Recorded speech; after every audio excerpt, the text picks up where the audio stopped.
No, the perfect Waylay game does not exist. Now I know probably a lot of you thought that I finally got my NONGSHIM Red Force Waylay game. Dambi was back on the Waylay. They got the win. It looked pretty good. It had exciting moments. And you were expecting that this video was just going to be about glazing NONGSHIM. Well, I mean, we'll do a little bit of glazing because there were some hype moments like this one, the Ace v Ace. Not too surprising. Munchkin gonna try to scale forward. It's gonna be a multiplayer face as he's on for the ace, and he nearly has it. But Dambi cuts back across, looks to try to take the fight here versus Ash, wins that. Dashes out into the open, grabs the spike, refracts back over into main. And now it's a little bit of a race here between he and all of Gen G. That's a hell of a play to give himself a chance. He's got the ult in the back pocket. Still has a saturate. I mean, there's a world. He's got a convergent path as well, but he's not even going for this one quite just yet.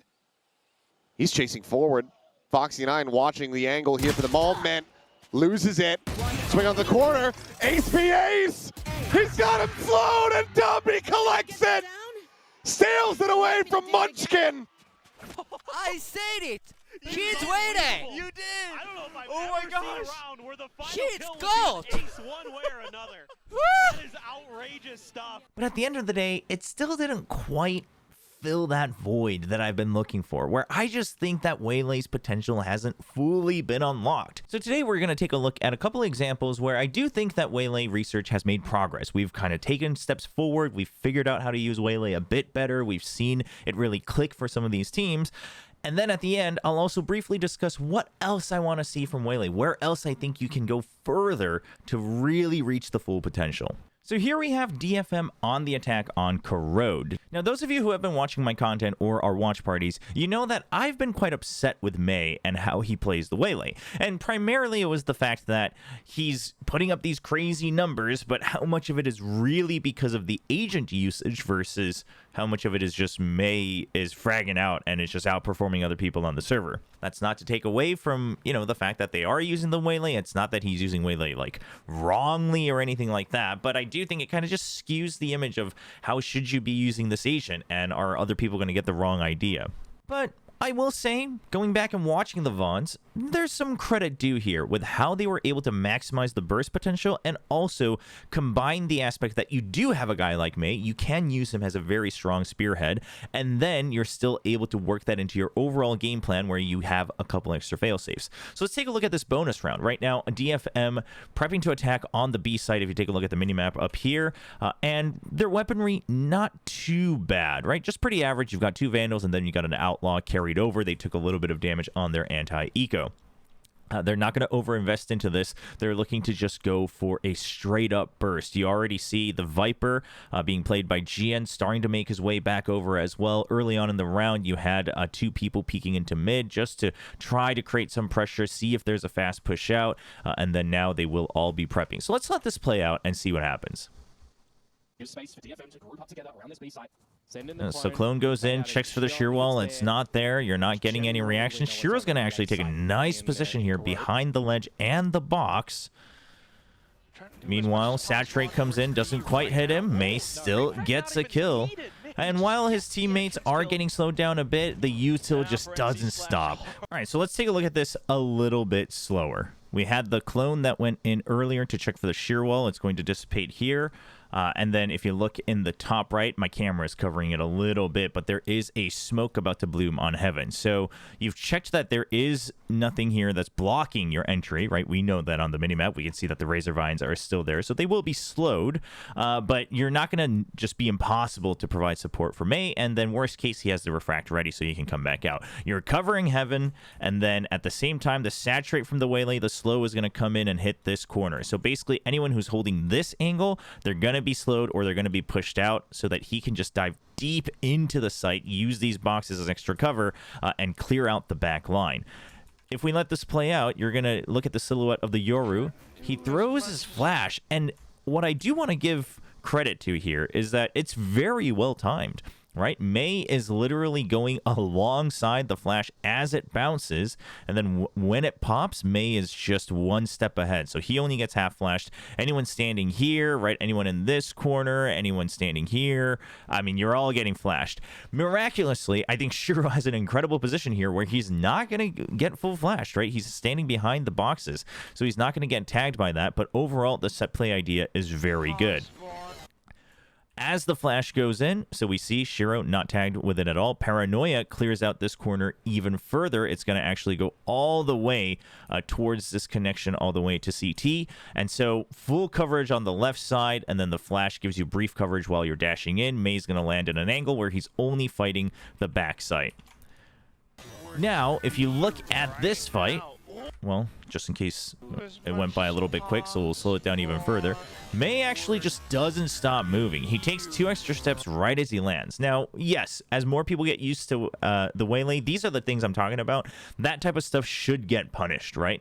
Because Shiro actually was ahead of things. He was in a position where he wasn't actually affected by any of the util. He wasn't slowed, he was not flashed, he was not blinded, and he wasn't smoked off. And so as more people play Waylay and play against her, Shiro and other players will get used to it. Shiro a little bit shaky here, but also Meiy throwing his aim off by just consistently kind of continuing the slide, more or less, taking 2 extra steps, so using that movement to his advantage, is able to win that duel. And then afterwards, you have the gate crash coming in, the Razor Vines, right, trying to stop people, but you have a seize that comes in, so you know that this part was completely flashed, but afterwards they can refill it, so the seize slows it down.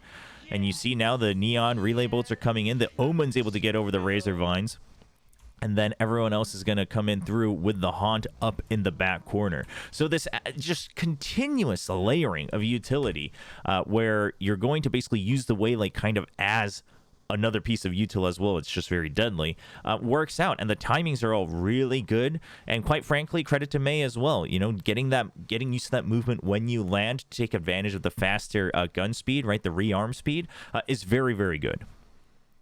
Now, round 6 is going to be a little bit of a different change, and this is something that we haven't really seen done too much, but we're starting to see it happen a little bit more and more.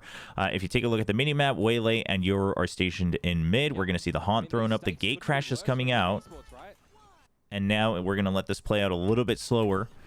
The Waylay ult goes in. Waylay, of course, gets a buff through it, but the Yoru TP's in as well. So they basically land at the same time. The Yoru isn't slowed, but the Waylay does get the speed up buff. So if you watch here, you land together. First of all, the timing is great. This is kind of reminiscent of old Breach Yoru combos, right? With the fault line and the Yoru lands right on top of it, so he doesn't get stunned, but someone else would.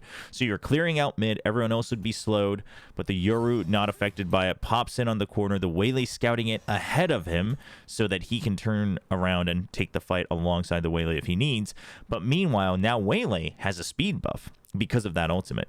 So now they're able to actually just go for a quick double strike where Waylay's able to go for the quick swing first, go for the Ferrari peak, and then the Yoru follows up for a trade. They don't get the kill, but they are able to basically force people off of it because you know that you're winning these fights, right? Minimum, you're still having one person there for the trade. So you have the Waylay conversion pass to slow people down, you clear it, but it's so quick, right? It's like basically you have 2 neons in terms of how quickly you're able to close this gap with util from the ultimate, and then you pinch in, you've pushed them back, and then your main forces can slowly creep up and pinch into the site. Just a really good set play. Just goes to show that again that the set, you know, the ultimate doesn't have to simply be like, hey, we're just pushing people out or slowing people down, but it helps set up the Yoru, and then now you have 2 people with different speeds that are able to take fights pretty aggressively. So the next example we're going to look at is going to be RRQ, and they bring out the Waylay Yoru, but this time paired with the Gecko and then the Deadlock. So traditionally, you think Deadlock, okay, on the attacking side, really, really strong post plants. Let's see how they're able to set that up. But instead of trying to say, hey, we have to take slow contact by playing double senti or something like that, you're actually going Giga Burst, right? You've got the Gecko, you've got the Waylay, and then you've got Yoru, who can kind of just do everything right now. Pretty much a master of all trades, really, among the duelists. And then you've got the Astra, who can also provide just instant set play power, right? And that burst power, but from across the map. So you can still go for that lurk. So that's how they're kind of shoring up some of the missing hard sentinel on the attacking side. But let's take a look at round 3. First buy round for RRQ, you've got the Gravnet going down to just deny control of Garden. That's going to try to push them back. Then you've got the gate crash with the Dizzy, perfectly timed. So one thing I want to point out here is that that's just the power and the chemistry that the Gecko and things like the Deadlock have, in that you have these refreshable cooldowns. Obviously, Gecko has a lot of those, but the Dizzy, able to easily take control of B-Long, that's nothing new. Same with the Gravnet, but you use that early, and then both of those still help with the burst. So they can still help out Waylay. So you help Waylay and you get close to the site using your own refreshables. And then once the cooldowns are there, you're able to use those for the burst once again to help Waylay get into the site. You see a little bit of an answer back from DRX, but of course on their bonus, you got a couple stingers. They're just going to hold back, and RRQ will start to get poised. They are going to have to wait for that cooldown. So during that, they're going to send the Yoru actually on a TP mission with a gate crash set up. So you see that they're already committed to it. I mean, if Jemkin got like a double kill here, maybe things change, but otherwise you are just looking to make sure that you're eventually going to strike onto B. We'll jump forward a little bit here, and we see that things are already set up. So if we bring this down to halftime speed, let's take a look at how many things are being thrown onto the site. Immediately, you see one projectile up here. That's the Mosh, the Molly, coming out from Gecko. You see the Saturate, the Slow, coming out from Monyet on the Waylay. You see the Gravnet coming out from Cushy on the Deadlock. And then you see the Yoru clone coming out from Jemkin on the Yoru. So that's 4 things that are just going to bombard the site, and that you have to keep track of and you have to watch out for. So as this plays out, you're going to notice that the Saturate and the Gravnet each hit basically slightly different circles to really cover up that right side. The Dizzy comes in as well. Oh, let's go back and just pause right as it happens. So Yoru peaks alongside the clone. Meanwhile, Monyet is going for pretty much a triple peak, more or less. Monyet gets elevation, so you can't really track where they're going to land. This could land on this box. It can land on the tube. He could go into elbow. He can go here. I think that's something else that you have to consider for Waylay. And then the Dizzy's coming because they don't have a smoke on elbow, but also just to follow up, because if you've got a Waylay, a Yoru clone, and other mollies that you have to worry about, chances are you're either not shooting the Dizzy, or if you do, you're getting killed by Waylay. So very similar concept to the old Zoo comps that we used to see, along from teams such as 100 Thieves and T1, but this is just with the Waylay a little bit easier to execute, in my opinion, compared to the Raze, obviously, because it's just you click it and you're ready to go, but also taking advantage of that speed that the Waylay has. And so you see that play out. Monyet, similar to Meiy, uses that movement that he's able to have right as he lands. Jemkin gets the trade onto elbow, and then the Mosh is covering backside. Mako doesn't really have a choice anymore but to walk through it, and that's just going to be the round. We're going to see a very similar setup on the mini-map in round 6, so just a couple rounds later, but this time you can tell already on your screens that Monyet is ready to unleash that ultimate. The Waylay ultimate conversion pass, it gives a slow across this entire AoE in a straight line, and then gives the Waylay a bit of a speed buff as well. But outside of that, it's pretty much the same exact play. The projectiles are all going to go into the same positions, but this erases elbow. Meanwhile, we just missed it, but there's a slight trail here of the Mosh. You can actually see it at the top of the screen here.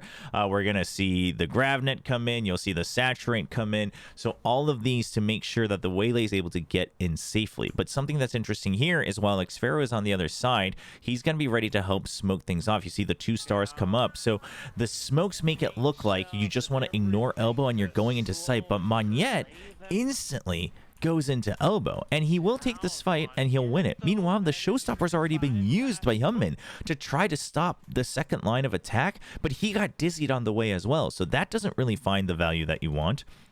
And meanwhile, Monyet clears out elbow. He's still got the speed buff, and then the team's able to come in together. They all flood through before the mollies come out. The wingman's going in as well, and everyone just plays Protect the President with wingman to make sure that the spike is able to get planted. Now, Freeing gets some nice kills here, but at the end, what we'll see is Xfero is also going to be able to take out Flashback on the lurk here, and just by numbers, RRQ is able to win things out. Jim can cleaning things up, I believe, on the site. But a slight variation simply by having that ultimate and really messing with your expectations, right? Put up the smokes. It's the same util. They're coming in. The Waylay's going to be diving in. Let's make sure we stop the second line with the showstopper. Then we can 2v1 the Waylay. And it's like, no, actually, I'm just going to take the guaranteed fight on elbow that I know I can win, and then we'll fight with numbers. So let's talk about NONGSHIM's Waylay then on Lotus. It was pretty good, right? And what I would like to point out here is that they are willing to identify where their priority is on the map. So if you take a look at round 3, and if you know the map Lotus just in general, you know everyone likes to fight for Rubble. Rubble is very important, and it is. I'm not trying to say this sarcastically. It is very important. That's why everyone fights for it. That's why people are willing to just dump util at the start of the round, because you take control of this. For defenders, it allows easy rotates, and you still have terrain and other util to go for a staggered, retreat where you're still able to gain information. And that just means that for the attack, if you take this and you push all the way up to here, or at least, right by the door, you're masking all that information, where people just have to either be forced to push out from the other side or blindly stack certain areas. And then you have to worry about this connection to B as well. So NONGSHIM understands, okay, this is where you have to fight. Everybody fights for this area. Normally, if you have a raise or something like that, Paint Shell's simply giving you that for free. Even though it's not on an instant refresh, even though you have to get 2 frags, you're willing to do that because it gives you so much information. So what about with the Waylay? Well, NONGSHIM's actually going to have a nice little set play on their first buy round, where they're going to be sending the Haunt to go deep while a smoke comes out front, and the Waylay is going to be diving into the smoke. So as he dives in, so the Waylay draws attention first, then you see the flash that goes through on the high corner, meanwhile the Haunt here. So either you're going to be at least half flash because you're like turning to take out this Haunt, it's also going in a very deep corner, but you're all already distracted by the smoke and the Waylay, and then you realize the Waylay is going to the smoke. Your util doesn't stop the Waylay at all. So it's a pretty good setup. Afterwards, he instantly throws the Saturate to deny any sort of extra backup and support, and everybody gets tagged. Now, Dambi not able to secure more than 1 frag here, but the idea of it is very good. Persia following up as the Omen as well, as another agent who can jump over some of that util, is able to at least get that trade so you get the numbers advantage. But basically, to me, while I always say that I hate it, and I do, when if you take a look at the UI, Waylays use all of their util at once, like every time. Like sometimes you obviously want to, but when that happens all the time, yeah, the agent starts to feel a little bad, because if the play doesn't work, you're just a walking character. Like you don't really have anything special to you. But if you're using all of that on certain rounds because you identify that this is important, like you're not just saving it for the site execute, then I think it's okay. Because what bothers me is when people think that Waylay has to use all 3 abilities at once to get value, and therefore you have to use it on the site execute, then, the beginning part of the round feels really weak for Waylay. But they just say, hey, let's just take this spot that's important for us, and then we can actually continue to just scale on it if we get the wins. Now, if you look at a future round, NONGSHIM once again looking to put some pressure on Rubble. I also like that they did this because Gen G traditionally is very good about keeping control of Rubble on their defense. So NONGSHIM kind of identifying that and saying we have a plan to counteract that and kind of mess up your setups and your game plan. But this time, it's a eco on Gen G. So as an anti-eco, they're not going to overcommit. They'll still throw the flash, far up, but they'll keep the Haunt close. They'll just make sure that there isn't some sort of dive forward. And then they see everything coming in, and they back out. Dambi hasn't used any util. They're all going to back out. They realize it's a minimum a 3-man stack, as it usually is on Rubble, and they start to go early fault line to keep anyone just clear out of the entrance. Prowler to clear close, Shorty in hand, and then dashes in close, saturates, and gets out. Now, unfortunately, it's not the cleanest. Waylay does get flashed by Francis himself, so it's not the best, but what I like is that they're using everything they have to make sure Dambi can go in and pressure and clear the close corners early before backup gets there, right? You instantly made the call. You want to get ahead of it. So you use the fault line early. Okay, we can get up to the entrance. Prowler to clear the smoke in the corners. Okay, that's clear. And then Dambi wastes no time to follow up on it. He takes Shorty in hand to make sure he's ready for a fight in the smoke or anywhere else that's close. And then he jumps close to make sure that they're able to clear any sort of instant refill through waterfall or something cheeky like that, because everywhere else you have the weaponry, you have the numbers, you're feeling pretty good about all the other lines of sight. Dambi also uses the saturate as soon as he lands, just to make sure that any backup that happens or anyone he might have found isn't going to be able to refill the site. So game plan in action, the hard burst from the Waylay kind of single-handedly able to stave off any sort of fill or hold on the site. Of course, it's an eco, but I like the idea, and I think it's actually quite well crafted against an eco itself, where you're able to say, hey, the Waylay can still really break ankles on a close angle, so we can minimize that risk. So those are just a couple examples of how Waylay's been used on attack. The burst potential is very, very good. We see different uses for it, right? I would say that all three teams kind of using it somewhat differently. DFM much more about like may go kill, right? Let's make sure that's possible.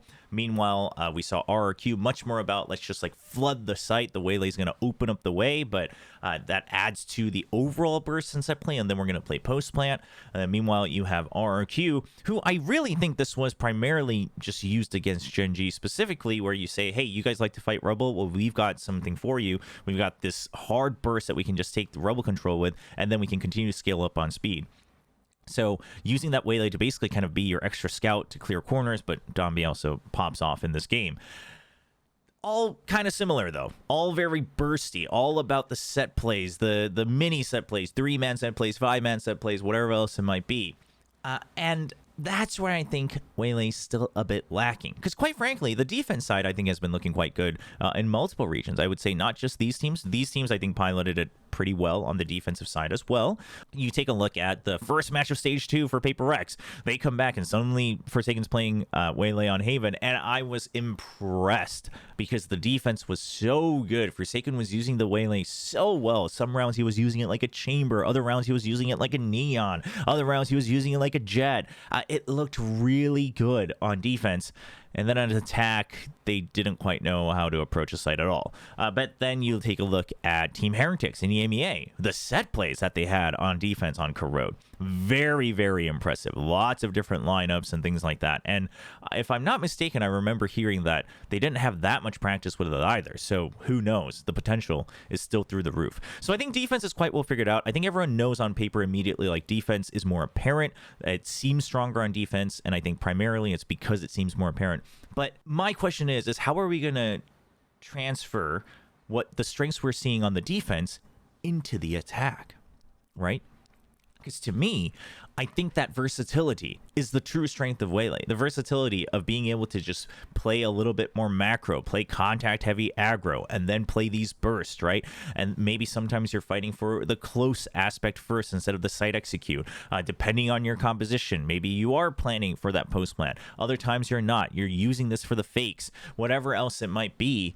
I think there's just so much more variation other than, hey, set play A, B, C, D, E, F, let's go. I think that's still a little bit missing. However, I was watching, some of the players and others on their solo queue streams and whatnot of Waylay, and I was starting to think this might also simply be because these set plays and how to use the burst, how to use your own util, the movement when you land, when you're using the saturate, things like that. This is all stuff that you can also practice in solo queue yourself. But the things I'm talking about, different rounds, how you're maneuvering round to round, the grander scheme of the macro, using the refract to gain aggressive angles one round, taking slow contact, and then burst another round. That stuff you can't really do on your own when you're playing ranked. So it may just need a little bit more time. I firmly believe that we are nowhere close to the peak of Waylay. I firmly believe, I don't think she's super OP, but I firmly believe there's much more she can provide, and I think the first team to unlock that is actually going to just wreak havoc, maybe even at champs. So tell me what you think. Are you happy with where So tell me what you think. Are you happy with where Waylay is at right now? Do you think that she definitely has that extra potential that I'm talking about? Do you think it's just not worth it? Let me know down in the comments below. And of course, if you enjoyed this video, please make sure to leave a like, as that helps the channel a lot. And also remember to subscribe to the channel. That's going to be it for this one. I hope you guys enjoyed, and I'll be back next time.